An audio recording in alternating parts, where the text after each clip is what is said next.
తన నియోజకవర్గంలో తననే తిరగనివ్వడం లేదన్నారు వైసీపీ ఎంపీ మిథున్ రెడ్డి. భద్రత కల్పించలేమని పోలీసులు చేతులెత్తేస్తున్నారని అన్నారు. తమపై దాడులు చేసి తమపైనే హత్యాయత్నం కేసులు పెడుతున్నారన్నారు మిథున్ రెడ్డి.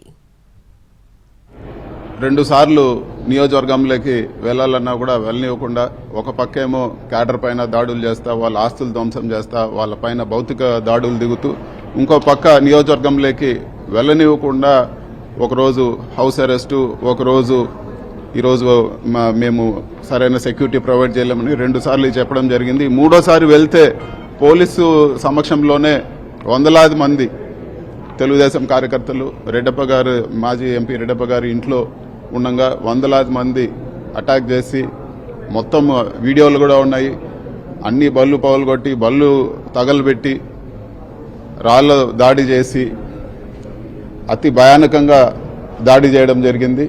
శాంతియుతంగా ఇంట్లో ఉంటే మాపైనే మళ్ళీ ఈరోజు హత్యాయత్నం కేసులు, నాన్ బెయిలబుల్ కేసులు బుక్ చేసి ఈరోజు టార్గెట్ చేయడం జరిగింది. ఇది ఈరోజు ఆంధ్రప్రదేశ్లో ఉండే న్యాయము. ఒక ఎంపీగా ఈరోజు నియోజకవర్గంలో తిరగనీయకుండా మాపైన దాడి చేసి మాపైన హత్యాయత్నాలు కేసులు పెడితే ఒక సాధారణ కార్యకర్త పరిస్థితి ఏ విధంగా ఉంటుందో మీరందరూ కూడా ఆలోచించుకోవచ్చు.